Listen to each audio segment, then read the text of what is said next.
inicia el proceso en el verso número 3 para ordenar. Y acuérdese que dice que había tinieblas, como que las tinieblas, donde hay desorden, parece que hay tinieblas. Por eso el Señor a sus discípulos, ¿cuántos saben que el Señor tenía por lo menos dones del Espíritu? Los 9 funcionaban en el Señor, y había el don de ciencia con el que Él podía conocer el corazón de sus discípulos. Yo quisiera tener un don de ciencia así efectivísimo, para solo pasar rayos X el domingo. Y entonces, en lugar de que usted haga cita, porque nadie le gusta hacer citas muchas veces, o por lo menos a muy poca gente le gusta hacer citas de ministración, yo le mandaría a usted su cita de ministración, por lo que vi. ¿Aló? Algunos dicen sí, ¿verdad? Pero Dios sí lo tiene, ¿verdad? Dios tiene claramente lo que está en el corazón. El Señor Jesús vio a sus discípulos y les dijo algo muy impresionante, porque les dijo: si lo que en ustedes hay, porque estaba viendo, parecen tinieblas. Y Pedro dijo: yo, maestro. Judas sí saber cómo tenía el corazón, ¿verdad? Porque ya robaba. Antes de ir a entregar al Señor, ya robaba. Y cada uno de ellos, no sé cómo cómo eran las tinieblas de Tomás. Si lo que en ustedes hay parecen tinieblas, ¿cómo no serán las mismas tinieblas?, les dijo el Señor a sus apóstoles. Bueno, si le dijo eso a sus apóstoles escogidos por Él, que ponían las manos y los endemoniados eran liberados, ponían las manos en otro lado y los enfermos eran sanados, pero en ellos todavía había tinieblas. Y generalmente en las tinieblas hay caos, hay desorden. ¿Será que hay caos en tu vida sexual? Esa palabrita tiene la virtud de dejar quietos a todos. ¿Será que hay caos en tu vida matrimonial? ¿Será que hay caos en tu vida profesional? ¿En tu vida empresarial? Inviertes y a veces no ves el retorno de tus inversiones, y te puede llevar a un caos financiero. Eso nos puede pasar a todos. Muy bien, quiero entrar en materia porque el tiempo corre, y quiero llevarlo a usted al verso 3 y el verso 4, cuando dice: y dijo Dios, cuando vio el caos y cuando el Espíritu de Dios se movía sobre ese caos: sea la luz. Y fue la luz, dice la Escritura. Y vio Dios que la luz era buena, y apartó Dios la luz de las tinieblas. Desde que usted y yo nacimos de nuevo, nosotros veníamos llenos de tinieblas. Pero ese primer día creativo es equivalente a nuestro nuevo nacimiento, donde el Señor dijo: sea la luz. Y lo lindo es que podemos decir: y fue la luz. Por eso, nuevo nacimiento, aunque usted no sienta nada, usted sabe que es una operación del Espíritu. Dice San Juan capítulo 3 que es como el viento que se mueve de un lado a otro, pero solo oye su sonido. Es un misterio. Pero en el momento que usted y yo nacemos de nuevo, es como que el Señor dijo: sea la luz. Y el Espíritu de Dios, que estaba ahí inmanente, se empieza a mover en nosotros, para que a través de 7 niveles nosotros lleguemos realmente al plan completo de Dios, que es la glorificación, donde nosotros, hermanos, vamos a volver a ser seres de luz. Dice amén. Gloria a Dios. Ahora, si el Señor ha puesto por lo menos orden en la tierra, yo diría que por lo menos 3 veces. Hay ahí en Génesis 1:2, cuando dice desordenada y vacía, 2 palabras hebreas muy interesantes, tal vez las va a recordar. Tohu Babohu. Ya ve, ya hablamos hebreo. Tohu Babohu, que se traduce desordenado y vacío. Ambas palabras son sinónimas, pero al estar juntas, la frase completa le da mucha fuerza a lo que ahí sucedía. Por eso usted ve esa foto. Para alguien que se hace una pregunta en inglés, no la voy a leer porque no sé muy bien inglés, pero aquí hay buenos expertos en inglés, mejor la traduzco. ¿Qué causó esta destrucción? Es la pregunta. ¿Qué causó el tohu y bohu en la tierra? Nosotros mismos, hermanos amados, esa destrucción, ese desorden que trajimos delante del Señor cuando nos convertimos, tal vez tenemos alguna idea de cómo fue producida, aunque mucho de lo que en nuestras vidas se dio puede tener incluso explicaciones ancestrales. Dice amén. Entonces, tratando de pensar qué fue lo que causó esa destrucción, yo lo quiero llevar a Jeremías capítulo 23, donde llama la atención que no solo en Génesis 1:2 aparece esa frase, sino que aparece también en Jeremías capítulo 4 y verso 23 hasta el 26. Este profeta, aunque si usted lo ve en el contexto, los teólogos le van a decir es que esto tiene que ver con el juicio que Dios quería hacer y del cual estaba hablando el profeta Jeremías, pero yo estoy siempre muy pendiente de aquellos pasajes que, aunque lo que quieren es o están en un contexto de juicio de Dios sobre pueblos, sobre naciones, y que los teólogos lo dejan a ese nivel, hay interpretación y hay algo que el Señor también quiere decir de una manera mucho más profunda y misteriosa. Por ejemplo, leámoslo directamente. Dice: miré a la tierra. Jeremías, como que tuvo una visión. Miré a la tierra y he aquí que estaba sin orden y vacía. Exactamente lo de Génesis 1:2. Y a los cielos y no tenían luz. ¿Lo está leyendo? Miré a los montes y aquí que temblaban, y todas las colinas se estremecían. Miré y he aquí que no había hombre alguno. Ya a estas alturas yo me pregunto qué estaba viendo Jeremías. ¿Será que a Jeremías le dieron un colazo para que fuera a ver lo que aparecía en Génesis 1:2? O todavía me voy más adelante, más atrás, o vio otra destrucción en la tierra anterior a Génesis 1:2. Bueno, tratemos de seguir leyendo. Solo son preguntas que nos vamos a ir haciendo.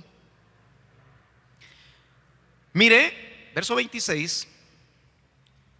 Bueno, termino el verso 25. Y todas las aves del cielo habían huido. ¿Usted se ha dado cuenta que cuando hay terremotos las aves son las aves y los chuchos? Los animales empiezan a avisar. ¿Han notado que ya muchos han estudiado esos fenómenos? Que los animales como que tienen sentidos más desarrollados que los nuestros, que perciben a veces horas antes o minutos antes que viene un terremoto. Entonces uno mira que las aves van para otro lado, ¿verdad? Como huyendo. Entonces aquí dice: y todas las aves del cielo habían huido. Ahora, ojo, quiere decir que antes habían aves de este cataclismo, porque aquí lo que estamos viendo son las características de un cataclismo. Verso 26: miré y aquí la tierra fértil era un desierto. Primero fue fértil y después se convirtió en un desierto. Y todas sus ciudades, había ciudades. Y todas sus ciudades estaban arrasadas delante del Señor, delante del ardor de su ira. Dios es Dios de orden. Lo que crea, lo crea perfecto. Pero al parecer, las creaciones que Él puso sobre la tierra, hubo necesidad de un juicio. Y ese juicio trajo desorden a la tierra. Y por eso quiero que con una mente abierta, yo les advertí a los hermanos el día viernes, para los que vienen el día viernes, que tenía que profundizar. Ya no tengo mucho tiempo, porque si el Señor no tarda en venir, hay que profundizar.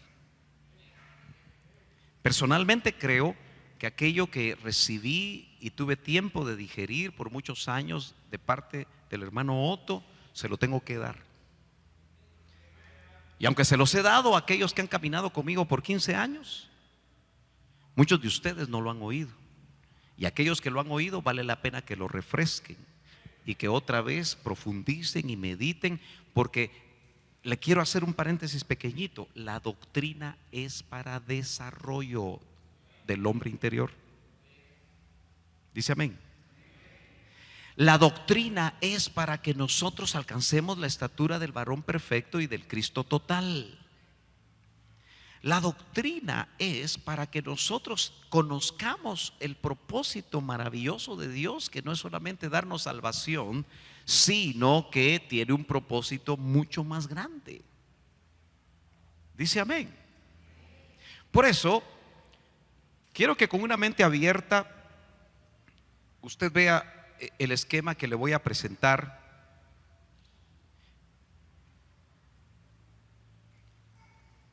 Y es que le tengo que decir previamente que la tierra no es una tierra joven. Los tradicionales evangélicos nos han dicho por muchos años, incluso vienen científicos a veces a los colegios que traen sendas conferencias donde ellos establecen con sus argumentos y con sus figuras y con muchas cosas que la tierra solo tiene 6,000 años, ¿cierto? ¿Quiénes han oído conferencias así? 6,000 años. Y cuando nosotros como cristianos tratamos a como dé lugar de mantener esa postura o esa teoría de que la tierra tiene 6,000 años, nuestros jóvenes universitarios cuando entran a la universidad los ridiculizan, porque los catedráticos con conocimientos de descubrimientos paleontológicos o arqueológicos descubren que hay fósiles que pueden tener una edad de 200,000 años. Y eso choca con nuestra mentalidad si es que tenemos la idea todavía de que la tierra solo tiene una historia de 6,000 años. Y entonces, ¿qué tenemos que decir? Nos sacamos de la manga los argumentos de que el carbono 14 o los métodos con los que dataron o fecharon esos fósiles son falsos, aunque hay mucho de falso en eso, lamentablemente. ¿Me estoy dando a entender, hermanos amados? Entonces, nosotros creemos en una creación de tierra antigua, muchos años. Los científicos, y es que tenemos que, de alguna manera, especialmente, insisto, los estudiantes universitarios de estos tiempos, si queremos que su fe se logre solidificar, tenemos que dar la doctrina para que ellos también la mediten, para que ellos estudien la palabra y para que entonces tengan algo que decir. Como dice el apóstol Pedro en una forma apologética, dice que demos razón de la fe que hay en nosotros, solo que lo hagamos con un espíritu de mansedumbre. Entonces, en la Biblia nosotros vemos que hay algunas ventanas de revelación que indican que esta tierra es antigua. Y vemos un mundo luzbeliano. Hay dos pasajes que el tiempo no nos va a permitir leerlos completamente, pero si usted los ha leído, vuelva a leerlos, porque siempre va a haber ahí nueva revelación personal, especialmente para aquellos que no han entrado, que es Isaías 14, apúntelo por ahí, y Ezequiel 28. Ahora yo le quiero quitar, o por lo menos quiero exponerle a usted que esos pasajes, al igual que Jeremías 4 que usted leyó, que es un pasaje interesantísimo, que da, si usted quiere, si Jeremías 4 está hablando de Génesis 1:2, está dando más ampliaciones, pero personalmente yo creo que está hablando de un diluvio anterior que dejó la tierra desordenada y vacía previamente al diluvio del que hace mención Génesis 1:2. Y si eso fuera cierto, cuando Génesis nos habla del diluvio de Noé, ¿cuántos diluvios entonces han pasado en la tierra? 3 diluvios. Ahora, leamos muy rapidito Isaías 14. No sé si los hermanos que ponen los versos, si hay posibilidad. No hay posibilidad de poner versos hoy. No sé, parece que no. Entonces voy a tratar, por lo menos creo que ahí usted va a leer un poquito. Vamos a ir más que nada por la letra más grande, pero acompáñeme a Isaías 14. Aleluya. Note cómo esos títulos que están en negría, cuando dice el remanente de Israel se mofa de Babilonia, esos no son inspirados, esos no están en el original. Eso lo han colocado aquellos que pretenden que sea mucho más fácil y leen las escrituras y entonces ponen ahí un subtítulo, pero ese título no aparece en los originales. ¿Estamos de acuerdo? Entonces, a veces esos títulos nos ubican en lo que aquí se está hablando. Dice, el remanente de Israel se mofa de Babilonia. Entonces, circunscribimos lo que ahí dice al subtítulo o al título que están poniendo ahí, y los mismos teólogos defienden la idea de que aquí no se ve lo que otros quieren o pretenden ver, sino que solamente tiene que ver con Israel y Babilonia. ¿Quiere que leamos un poquito? Vaya, déjeme tal vez buscar aquí los versos conducentes. Vamos a ver un poquito más adelante. Quiero, para no, déjeme ver dónde está lo que le quiero leer. Sí, leamos desde el verso 19. Dice, mas tú, fíjese que viene hablando de un personaje, y este personaje le dicen, mas tú echado eres de tu sepulcro, como tronco abominable, como vestido de muertos, pasado a cuchillo. Bueno, leamos otro poquito más atrás. Creo que el 12 es un poquito mucho más concreto. Dice, sigue hablando de un personaje. ¿Cómo caíste del cielo? ¿Cómo caíste del cielo, oh lucero, hijo de la mañana? ¿Será este personaje un hombre? En el contexto pareciera que es un hombre, pero aunque se refiera a un hombre, en la Biblia hay porciones que tienen un plano, si usted quiere, a nivel humano, pero tienen un plano mucho más arriba, porque si estuviera hablando de un hombre, hay características que dice aquí que no se pueden aplicar a un hombre. Porque dice, primero lo llama lucero de la mañana. ¿Le suena a usted que ese nombre se le aplica también al Señor? ¿O no?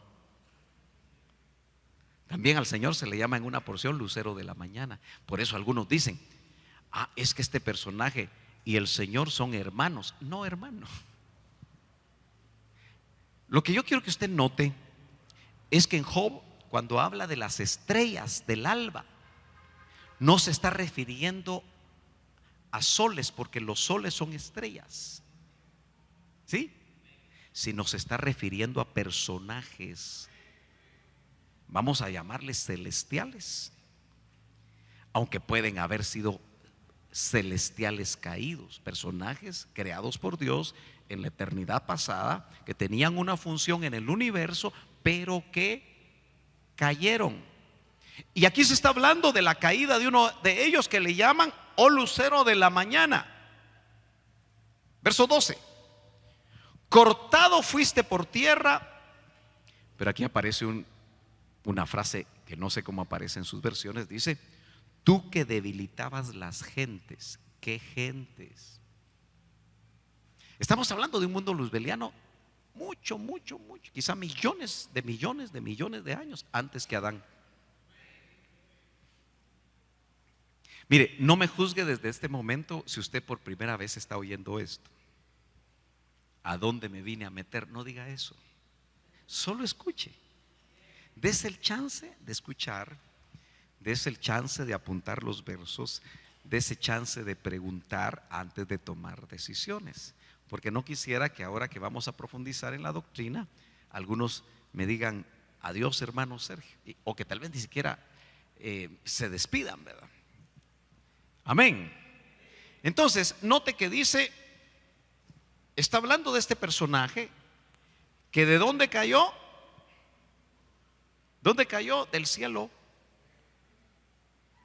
Tú que decías, verso 13, en tu corazón: subiré al cielo. Yo quiero que usted analice si eso lo puede decir un hombre, aunque sea un hombre poderoso en la tierra.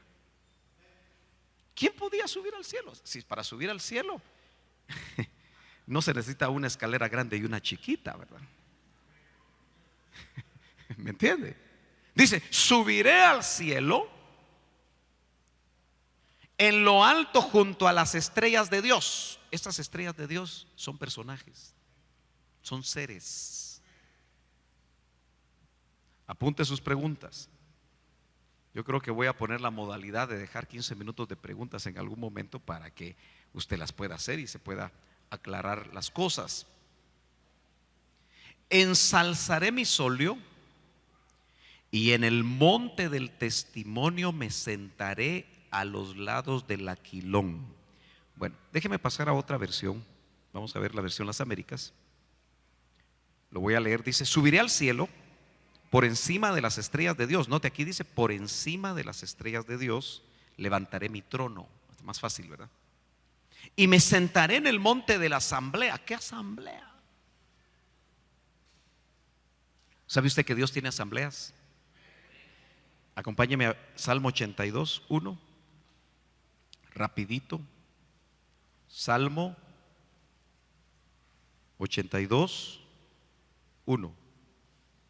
¿Lo tiene?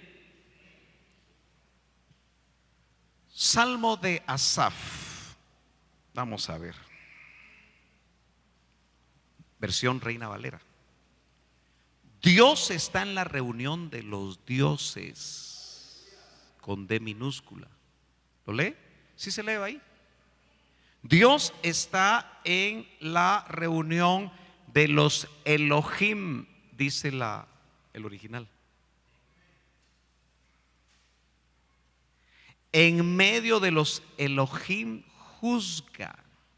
O sea que Dios tiene su asamblea. Bueno, algunos me están viendo raro, pero tranquilos. ¿Se acuerda usted que el apóstol Pablo también recibe revelación? Y él dice que ya en el Nuevo Testamento que hay muchos señores. ¿Sí? ¿Lo ha leído? Déjeme buscarlo rápidamente. Muchos señores y muchos dioses. ¿Ha leído ese pasaje? Ahorita lo encontramos. En 1 Corintios capítulo 8 y verso 5, Pablo está hablando acerca de los alimentos sacrificados a ídolos, como le ponen ahí. Pero dice: porque aunque haya algunos que se llaman, ¿cómo? ¿Lo está viendo? Yo no sé si aquí yo puedo ampliar, pero parece que no, ¿verdad? Y no tengo apuntador. No sé si tenemos un apuntador a la mano, Maynor, por favor. Nota 8:5 de 1 de Corintios, pero usted puede ir a su Biblia. ¿Sí? Gracias. Note que dice el apóstol Pablo. Dice, porque aunque hay algunos que se llaman dioses o en el cielo, ¿lo está leyendo? O en la tierra.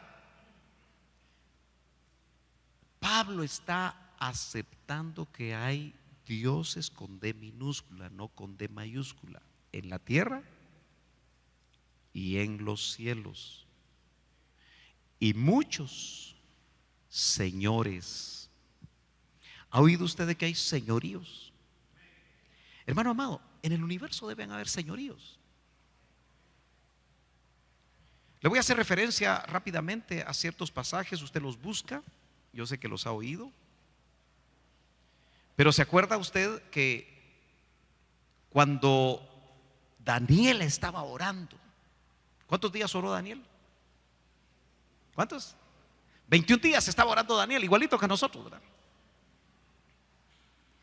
Esperando respuesta. Pero no se cansaba del primer día, del segundo día, del tercer día. Y desde que empezó a orar, dice que salió respuesta de parte de Dios para Daniel, su siervo. Pero lo atraparon el príncipe de Persia. Ese no es el de la película. Y el príncipe de Grecia. Esos son señoríos. Eran señoríos en ese tiempo. Y seguramente siguen enseñoreándose de los países. Yo me pregunto, ¿cuál será el señorío que controla Guatemala? Debe haber uno. Cucuzclán, no, eso es otra cosa. Cuculcán, eso es en México. Quetzalcóatl, tal vez. Pero ¿cuál será el señorío que está controlando este país? ¿O habrá más de uno? Ahora, tienen tal poder que un arcángel mensajero como era Gabriel, o es, lo retuvieron.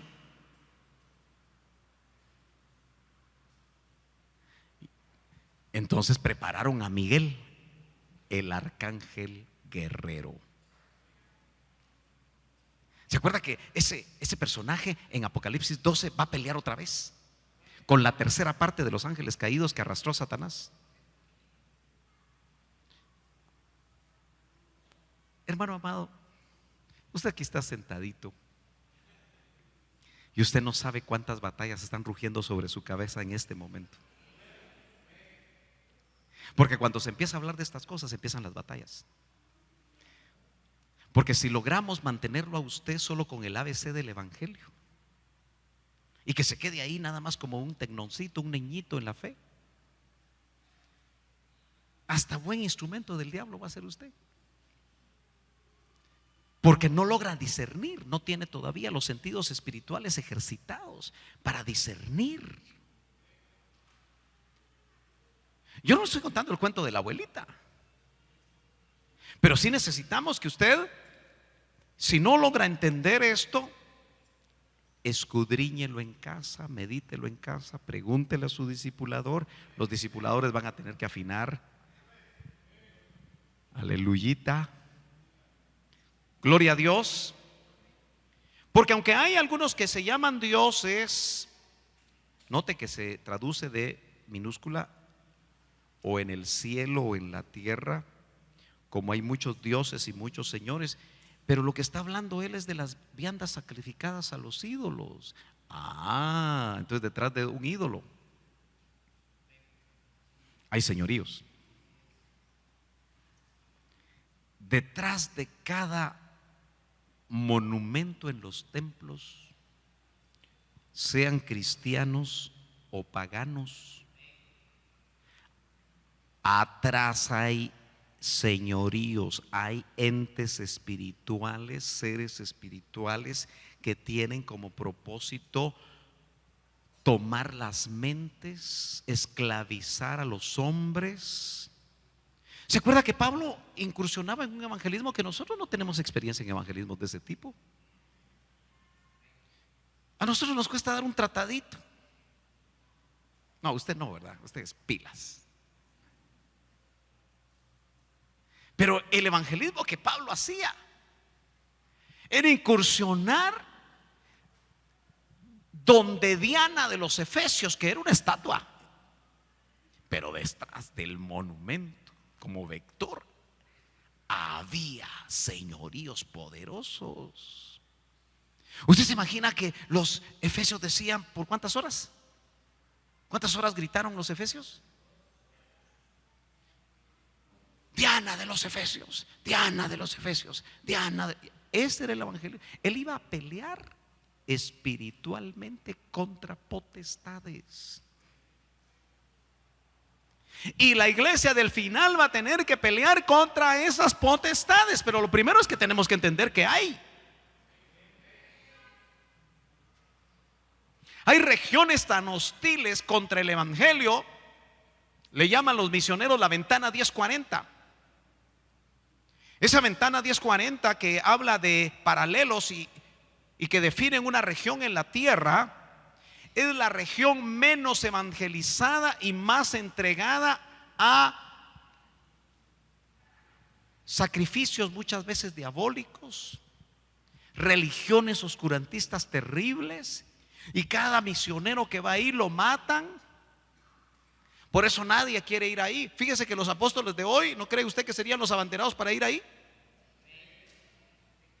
Porque Pablo fue donde nadie había ido. Pero deben haber genuinos apóstoles que están muriendo en esos lugares. ¿Por qué esa ventana 1040 está controlada por esas potestades? Porque la iglesia está dormida y no está peleando las batallas, porque más poderoso es el que está con nosotros que el que está en la tierra o en los aires. Pero Pablo tenía bien claro, no se asustaba de esos dioses ni esos señores que se le oponían. Nosotros, empero, verso 6, no tenemos más que un Dios, con D mayúscula, el Padre, del cual son todas las cosas, y nosotros en Él, y un Señor Jesucristo, por el cual son todas las cosas, y nosotros de Él. Bueno, regreso. Mundo luzbeliano.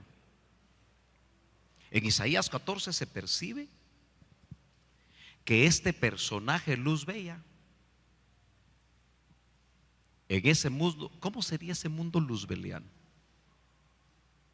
Parece que era un mundo mineral.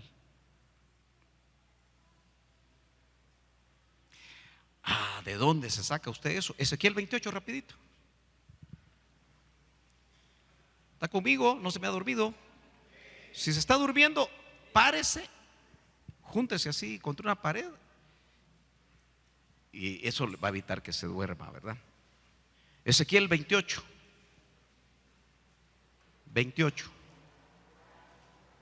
Fíjese que aquí nuevamente dice: lamento por el rey de Tiro.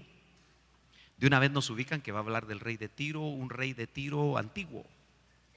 Y seguramente ese rey de Tiro, cuando Ezequiel escribió, estaba viviendo. Así que se aplican algunas cosas para el rey de Tiro, pero hay cosas que no se pueden aplicar a un hombre. Ahí es donde usted tiene que elevarse. ¿Me está entendiendo? Va, mire pues.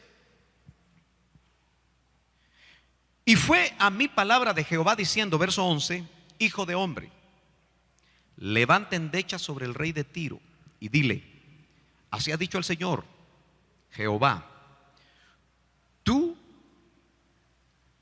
dice, déjeme pasar a una versión un poquito mejor, más clara. Vuelvo al 11. Hijo de hombre, verso 12, eleva una elegía sobre el rey de Tiro y dile: Así dice el Señor Dios: tú eras el sello de la perfección. ¿Será que a un hombre se le puede aplicar esa frase? No hay hombres perfectos.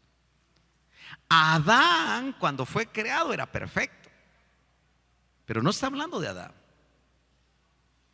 porque da características muy importantes: lleno de sabiduría y perfecto en hermosura. Ya ve que era Adán. En el Edén estabas. ¿Cuál Edén? Porque hay varios. En el Edén estabas, en el huerto de Dios. Ya nos da más ideas. ¿Y por qué decimos que era un mundo mineral? Por lo que empieza a decir: toda piedra preciosa era tu vestidura. El rubí, el topacio, el diamante. ¿Cuántas hermanas quisieran una vestidura llena de diamantes?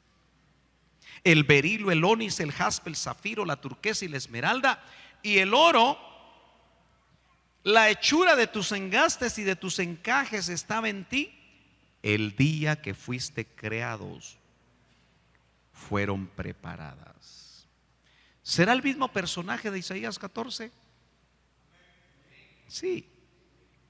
Aquí nos dan más información acerca de este personaje. Pero también le llaman tu querubín protector. ¿Sabe usted que los querubines son seres de 4 alas? Los serafines son de 6 alas. Es que, hermano amado, antes de que fuera hecho el hombre en la tierra, el hermano Tito, si usted lo sigue, escribe cosas muy punzantes, muy interesantes. Y él hace poco escribió recordando que se le llama Padre Eterno porque eternamente ha estado creando. Mira, hermano, los científicos tratan con su cabecita, su cerebrito de alfiler, pero que usan bastante su cerebro, ¿verdad? Yo no sé cuánto usamos nosotros el cerebro, pero algunos dicen que usamos poquito el cerebro. Pero cuando tengamos completamente la mente de Cristo, vamos a usar 100% nuestro cerebro. Pero ellos dicen en sus famosas teorías que este universo, a través de un gran estallido, Big Bang, hace 13,000 y pico millones de años se dio el gran estallido, dicen ellos. Y que de ese gran estallido el universo se sigue expandiendo. Y es cierto, hoy a través de telescopios y lo que el hombre ha podido hacer, se da cuenta que han probado que el universo se sigue expandiendo. Bueno, sin ser científico, sino que ser un hombre que buscaba a Dios, el hermano Otto llegó a la conclusión que no había solo un universo, sino 7. ¿Cuántos se recuerdan de eso? 7 universos paralelos. Y tuvo que ser Albert Einstein el que, a través de sus teorías, que no es casualidad que Albert Einstein haya sido judío, y él creía en Dios, contrario al sucesor de muchos descubrimientos que creo que todavía vive, el señor Hawkins, que es un hombre cuadrapléjico, pero que empezó creyendo en Dios y ahora ya no cree en Dios, y que sigue elaborando diferentes teorías como la teoría de las cuerdas para poder explicar el origen del universo. Pero él dice: Dios no puede existir. Lo malo de Albert Einstein es que dijo: yo creo en Dios como buen judío, pero no creo que tenga un hijo. Si siguió creyendo eso, pues con todo su conocimiento está en un lado que no quisiera que usted estuviera. Pero este hombre empezó a darse cuenta que sí habían universos paralelos, y otros científicos que le han seguido, aunque lo han hecho de una manera teórica, han llegado a esas conclusiones. Pero un hombre bajo revelación llegó a esas conclusiones antes. Hermano, ¿me está entendiendo?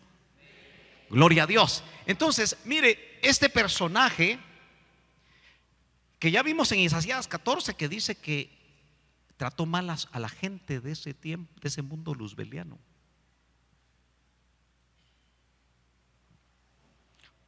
Por eso será muy atrevido pensar que Luzbella, cuando fue enviado a la tierra, fue como un virrey de la tierra. Es una pregunta que yo hago. ¿Y será que desde la tierra, porque como era el sello de la perfección? Dice: tú, querubín protector de alas desplegadas, yo te puse allí. Estabas en el santo monte de Dios y andabas en medio de las piedras de fuego. Por eso decimos que era un mundo mineral. Después vemos un mundo vegetal y luego un mundo animal. Tal parece que la tierra, hermano, ha tenido millones de años. ¿Sabe cómo ubican los científicos a la tierra? Una vida de 4,000 millones de años, 4,500 millones de años. Yo no sé si esa edad tenga, pero sí creo que es una creación antigua. Y que el Señor creó la tierra y después la tuvo que recrear. Por eso es llamativo que tenemos que hacer separación entre crear de la nada y criar lo que ya estaba ahí. Por eso cuando dice que surgió la hierba, esa estaba abajo después de los cataclismos y solamente surgió. Bueno, volvamos al dibujito. Ya lo veo a usted cansado, pero tengo unos minutitos, ¿verdad? Algo que usted puede seguir escudriñando en esos dos capítulos, Isaías 14 y Ezequiel 28, llevó al Señor a ejercer un juicio en la tierra. Entendemos que fue un juicio de agua. Y entonces, aquí, al cierre de ese mundo luzbeliano, vino un juicio para abrir paso a un mundo preadámico. Todavía no es el mundo de Adán.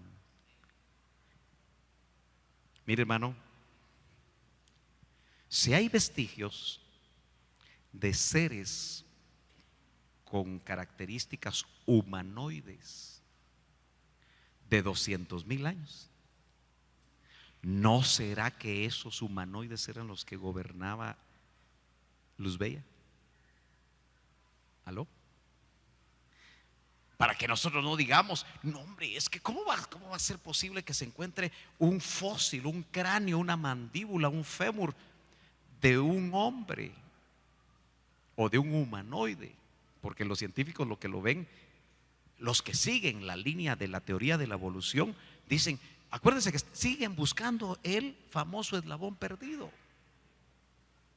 Y ellos prepararon toda su teoría, pero se ve que los más antiguos son humanoides. Y por eso ellos mejor llegaron a la conclusión de que el hombre viene del mono. Yo reprendo y renuncio y reviro en contra. Las 3 R's. Yo no vengo del mono, hermano. ¿Y usted? Tampoco, ¿verdad? Así que con toda libertad usted puede decir, como cuando le decían a uno de niño: vamos a ir a la aurora, vamos a ir a ver a la familia. ¿Verdad que le decían a uno así a veces? No, hermano. Nosotros fuimos hechos poco menor que los ángeles. Gloria a Dios, denle un fuerte aplauso al Señor. Aleluya. Pero el mundo luzbeliano probablemente era un mundo de humanoides. No tenemos mucho tiempo para ver eso, pero se abre el espacio para el mundo preadámico y el mundo adámico. Pero en esas flechas, lo que nosotros vemos es el primer diluvio, el segundo diluvio y el tercer diluvio. Hermano Sergio, ¿qué textos podemos nosotros ver? Para mí el primer diluvio es Jeremías 4, 23 al 26. Fue tan devastante el juicio que Jeremías usó tohu babohu y la tierra estaba desordenada y vacía. El segundo diluvio es Génesis 1:2, donde otra vez aparece tohu y bohu. Y el tercer diluvio, para todo mundo conocido, está en Génesis 8, el diluvio de Noé. Es llamativo, la Biblia no dice, guarda silencio, porque al final tal parece que la mayor revelación de Dios es hacia el mundo adámico, donde al poner a Adán en el huerto, él nuevamente después, porque mire, yo quiero que usted entienda que en el primer diluvio tuvo que recrear la tierra otra vez y prepararla para el mundo preadámico. Y luego, después del segundo diluvio, tuvo que prepararlo para el mundo adámico, que ya lo vemos de una manera un poquito más clara a partir de Génesis 1. Por eso de lo que estamos hablando ahorita es Génesis 0. Es del Génesis 1 para atrás. ¿Aló? ¿Estará logrando entender, hermano? Sí, ¿verdad? Si no, pregunte. Gloria a Dios. Entonces, ¿por qué empecé yo con el desorden? Porque en realidad lo que el Señor empieza a hacer en el primer día creativo es a poner orden a través de la luz. Yo ya voy en la aplicación. Donde hay luz, hay orden. Por eso nosotros tenemos que estar expuestos a la luz. Hermano, en el cielo, en la atmósfera de Dios, indudablemente, si Dios es luz, ahí no hay tinieblas. Y nosotros salimos de allá arriba, según lo que podemos atisbar en la doctrina de la preexistencia. Amén. Yo quiero que usted al respecto medite un poquito en San Juan capítulo 1 y verso 1, donde dice: en el principio existía el verbo y el verbo estaba con Dios y el verbo era Dios. Verbo increado. Él estaba en el principio con Dios. Verso 3.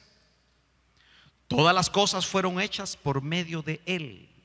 O sea que el verbo, todas las cosas se han hecho por medio de Él.